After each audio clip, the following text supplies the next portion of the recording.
Hello students, मैं सरिता government physics lecturer eight सांवलोदा पुरोहितांशिकर।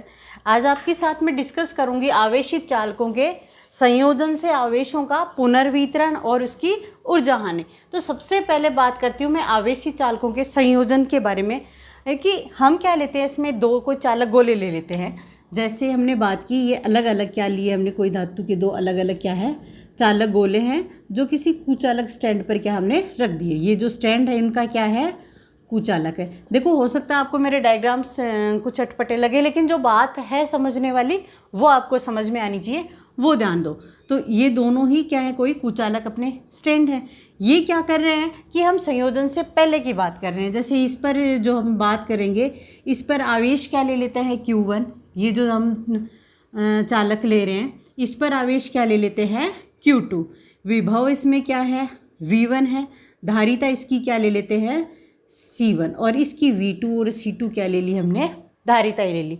ये बात करेंगे हम किससे, संयोजन से पहले की। अब हम क्या करते हैं, इन धातु के जो दोनों चाहना अपने गोले हैं उनको क्या करते हैं, परस्पर क्या करेंगे, कनेक्ट करते हैं, संयोजित करते हैं। तो उसके लिए क्या लेते हैं, कोई नगण्य प्रतिरोध का क्या कर लेंगे, कोई तार ले लेंगे। तो तार लेते हैं तो ये क्या कर देते हैं, अभी संयोजन के पश्चात इनको क्या कर दिया हमने, कनेक्ट कर दिया। ये इस तरीके से। अब ये जो संयोजन के पश्चात हमने जो कनेक्ट किया है, तो इस पर जो टोटल आवेश की बात करेंगे वो तो आपको पता हो जाएगा कि Q बराबर क्या होता है, Q1 प्लस क्या जाएगा अपना Q2 आएगा या नहीं आएगा, टक्कर से यानी कि संयोजन से पूर्व का। वही कुचालक स्टैंड है अपने, जो ये धारिताएँ हैं इनकी क्या रहेंगी, वो तो सेम रहेंगी, इसकी C1 और C2। ये जो तार लिया है उसको हमने क्या ले लिया, एक नगण्य प्रतिरोध का क्या ले लिया, इस तार से क्या कर दिया, वायर से इसको क्या कर दिया हमने, इसको कनेक्ट कर दिया। तो जब हम इसको कनेक्ट करते हैं तो इसका जो ये कनेक्शन होगा ये रहेगा, तो इससे क्या हो जाएगा, ये इन दोनों का विभव क्या आ जाएगा, इक्वल हो जाएगा।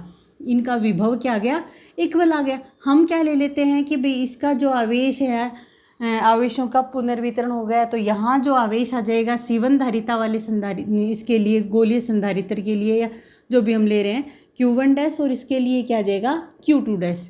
दूसरी चीज़ देखो, इसमें एक चीज़ ये आ रही है कि इसमें विभव क्या आ गया, इक्वल आ गया। विभव इक्वल आने का मतलब ये कौन से कॉम्बिनेशन में आ गया, पैरेलल में आ गया या नहीं आ गया। विभव पैरेलल कॉम्बिनेशन में इक्वल रहता है, इसका मतलब इसकी जो धारिता है वो टोटल क्या आ जाएगी, C1 प्लस C2 हो जाएगी या नहीं आ जाएगी। अब हम बात करते हैं क्या कि संयोजन से पूर्व जो आवेश है वो Q1 आवेश है, वो तो कितना आ जाएगा, धारिता की परिभाषा से। धारिता क्या होती है, C बराबर Q अपॉन V, या C बराबर क्या होती है, Q अपॉन V होती है। यहाँ से Q बराबर क्या आ जाएगा, CV। तो Q1 बराबर तो क्या आ जाता है, C1 V1, और Q2 इक्वल टू क्या आ जाता है, C2 V2। तो संयोजन से पूर्व जो कुल आवेश है वो कितना आ जाता है, Q1 प्लस क्या आ गया, Q2, या इन दोनों को क्या कर दो, फिर मान रख दो इनके, C1 V1 प्लस क्या आ गया, C2 V2। इसको इक्वेशन नंबर क्या दे दिया हमने, 1 दे दिया। संयोजन के पश्चात है जो आवेश हैं Q1 डैश इक्वल टू तो क्या आ जाएगा, वही C1 क्या आ जाएगा V, क्योंकि विभव V आ जाएगा दोनों का, और Q2 डैश इक्वल टू क्या जाता है, C2 V। तो संयोजन के पश्चात जो कुल आवेश है वो क्या, Q डैश, ये क्या आ जाएगा Q1 डैश प्लस क्या आ जाता है, Q2 डैश इक्वल टू ये क्या आ गया, C1 V plus C2 V। या फिर इसको क्या लिख सकते हैं हम, C1 प्लस C2 इंटू क्या लिख दिया हमने, V। यहाँ तक ठीक है। अब देखो, जो ऊर्जा संरक्षण का नियम है कि ऊर्जा को हम क्या कर सकते हैं, एक रूप से दूसरे रूप में बदल सकते हैं, सिर्फ इसको नष्ट या उत्पन्न नहीं किया जा सकता। अर्थात संयोजन से पूर्व और संयोजन के पश्चात जो Q की वैल्यू है वो क्या हो जाएगी, इक्वल हो जाएंगी। यानी कि जो 1 और इक्वेशन नंबर 2 क्या आ गई अपनी, इक्वल आ गई। या ये कहें कि आवेशों के संरक्षण के नियम से, तो यहाँ से हमारे पास वैल्यू क्या आ जाती है, C1 प्लस C2 इंटू तो V, और ये क्या आ गया, C1 V1 प्लस आ जाता है C2 V2।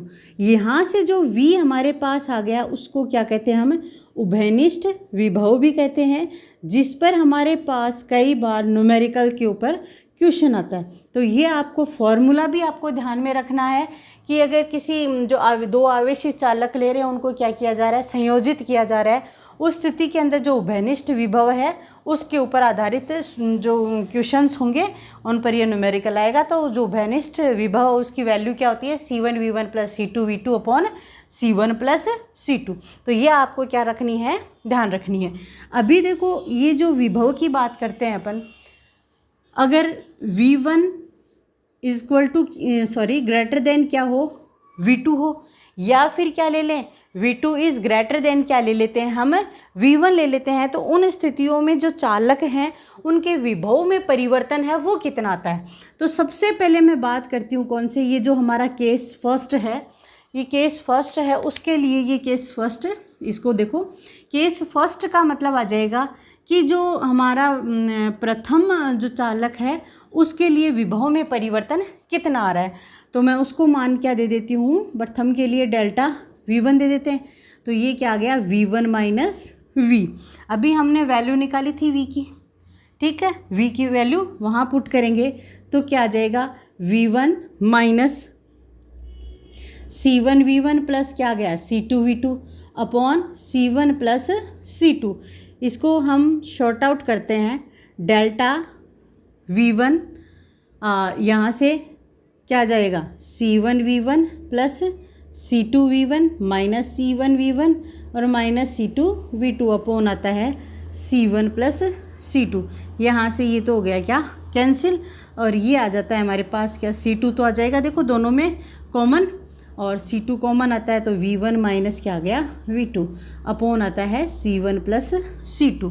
ये किसके लिए आ रही है अपने पास, जो प्रथम हमारा जो चालक है उसके विभव में परिवर्तन कितना आ रहा है, अगर उसका विभव क्या है, ज़्यादा। जिसका विभव ज़्यादा है उसी में से उभयनिष्ठ विभव को क्या कर दो, आप कैंसिल कर दो। तो दूसरा क्या लिख देंगे, सेकंड केस करें अपना। सेकंड केस के लिए क्या कर देते हैं, अगर V2 इज़ ग्रेटर देन क्या लिख दें, V1 लिख दें। V2 इज़ ग्रेटर देन का मतलब द्वितीय जो चालक है उसके लिए विभव में परिवर्तन कितना हो रहा है, तो वो क्या ले लेते हैं अपन, डेल्टा V2। इसको भी मैं इक्वेशन नंबर दे देती हूँ 4। तो डेल्टा V2 इक्वल टू क्या आ जाएगा, V माइनस V2।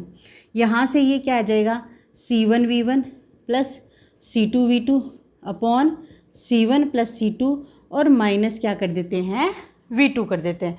तो ये हम क्या लिख देंगे, मान हम निकालते हैं इसका, हल करेंगे इसको, C1V1 plus C2V2 minus C1V2 minus C2V2 upon C1 plus C2। C2V2 तो कैंसिल हो जाएगा, तो डेल्टा V2 की जो वैल्यू है हमारे पास क्या आ जाती है, C1 कॉमन और V1 माइनस V2 अपॉन क्या आ गया, C1 प्लस C2। ये किसकी वैल्यू आ गई, सेकंड चालक के लिए।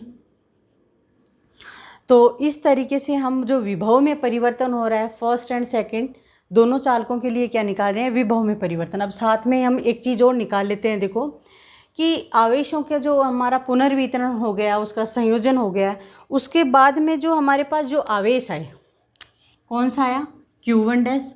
इन आवेशों का अनुपात कितना होगा, तो जैसे Q1 डैश अपॉन क्या लिखें, Q2 डैश।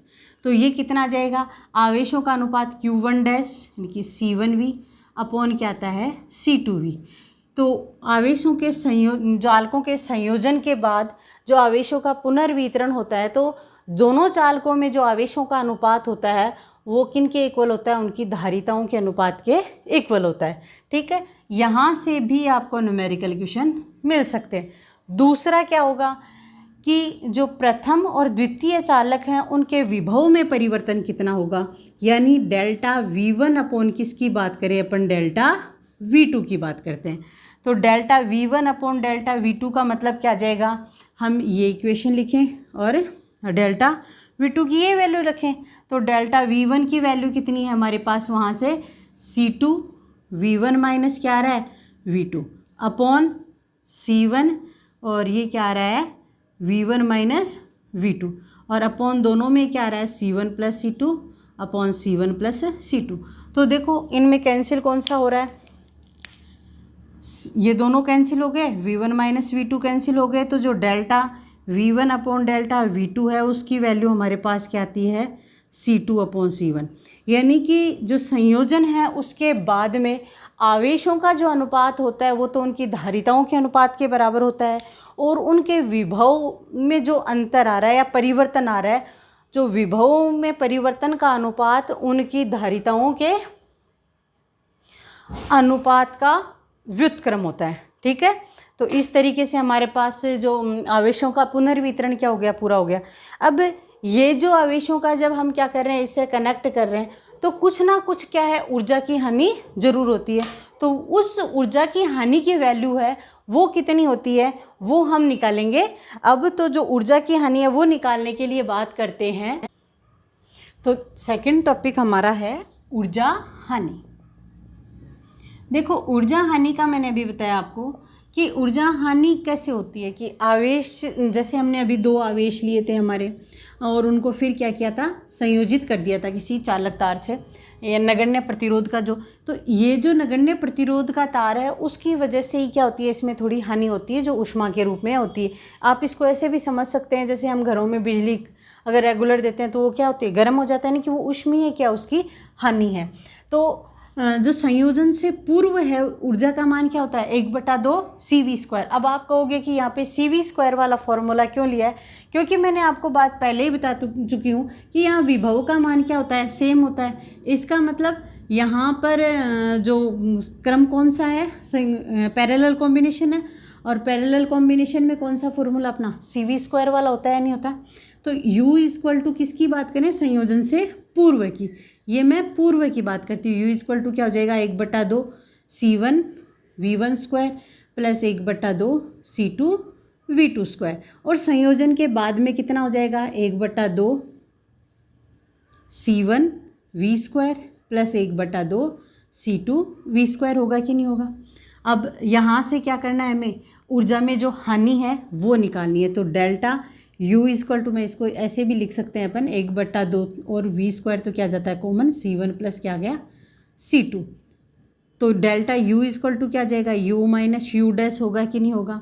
और हमें एक चीज़ और ध्यान में है, अपने को V की वैल्यू भी रखनी है, जो बेनिस्ट विभव अपने पास आया था वो भी रखना है। तो वो कितना था, V था C1 V1 प्लस क्या था C2 upon C1 plus C2, यही तो आया था हमारे पास। तो ये वैल्यू भी साथ में रख देते हैं। तो U की वैल्यू क्या है, 1/2 C1 V1² plus 1/2 C2 V2²। और माइनस क्या लिख देंगे, संयोजन के बाद की ऊर्जा, जो अपनी क्या संचित ऊर्जा है उन्हीं की बात कर रहे हैं। माइनस क्या जाता है, 1/2 C1 प्लस क्या आ गया C2 इंटू V² का मतलब क्या आ गया, C1 V1 plus C2 V2 का क्या आ गया होल² अपॉन C1 प्लस C2 का क्या आ गया होल²। ये तो इससे कैंसिल हो गया, नहीं हो गया, सीधा सीधा ही। अब अगेन का मान निकालते हैं। तो 1/2 C1 V1² plus 1/2 C2 V2² minus, इसको अपन क्या करेंगे, खोलेंगे तो 1/2 और ये C1 प्लस C2 तो क्या मैं एक बार बाहर ही रख लेती हूँ, और ये अंदर से इसको खोलते हैं। तो C1² V1² प्लस क्या जाएगा 2C1 C2 V1 V2 और C आ गया, और प्लस क्या जाता है C2 V2 का दोनों का क्या जाता है स्क्वायर। ठीक है, बाद में क्या करना है हमें, अब देखो एक चीज़ इसमें अपने को देखनी है कि जैसे 1/2 C1 V1² आ गया, प्लस क्या आ जाएगा 1/2 C2 V2² अपन अगेन लिख देंगे, और माइनस का जो कॉम्बिनेशन वाला अपना पार्ट इसके साथ में अगर देते हैं तो वापस रखेंगे तो हमारे पास एक वैल्यू आ जाएगी। जैसे इसमें अपन इसको जैसे आगे जैसे ही शॉर्ट आउट करेंगे, तो पहले इसको क्या कर लेते हैं, हम आगे इसको शॉर्ट आउट कर लेते हैं। तो एक काम करते हैं अपन सारा साथ में ही, इसका जो 2C1 C2 है इसको क्या ले लेते हैं, इसका LCM ले लेते हैं। तो ये 2C1 प्लस C2 का क्या ले लिया, पूरे का ही हमने LCM ले लिया।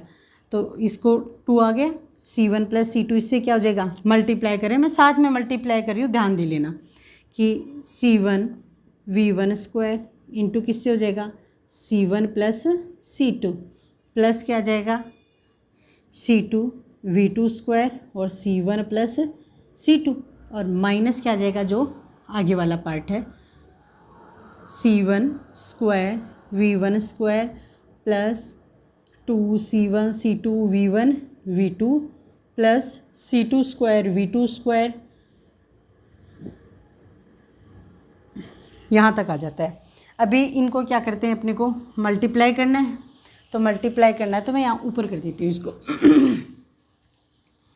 डेल्टा U इक्वल टू हमारे पास क्या आ जाता है, C1 square V1 square plus C1 C2 V square, इसको शॉर्ट आउट कर दिया, प्लस C2 या C1 C2 V2 square plus C2 square और V2 स्क्वायर, ये हो गया। अब ये माइनस करके पूरा आगे का लिख देते हैं, minus C1 square V1 square minus का 2C1 C2 V1 V2 और माइनस C2 स्क्वायर और V2 स्क्वायर, और नीचे आ जाता है 2C1 plus C2।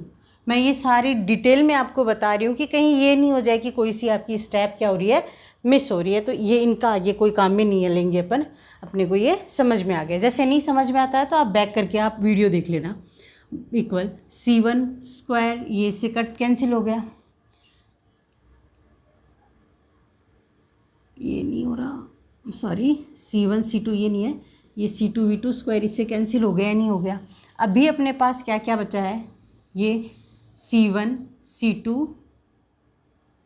V1 square, C1 C2 V2 square, और ये देखो इधर भी क्या आ रहा है, C1 C2 कॉमन आ रहा है ना, तो मैं क्या कॉमन ले लेती हूँ C1 C2 को, अंदर क्या बचा V1 स्क्वायर, इससे बच गया, इससे क्या बचा प्लस का V2 स्क्वायर, इससे हमारे पास क्या बचा माइनस का 2V1 V2 अपॉन क्या गया 2C1 प्लस C2।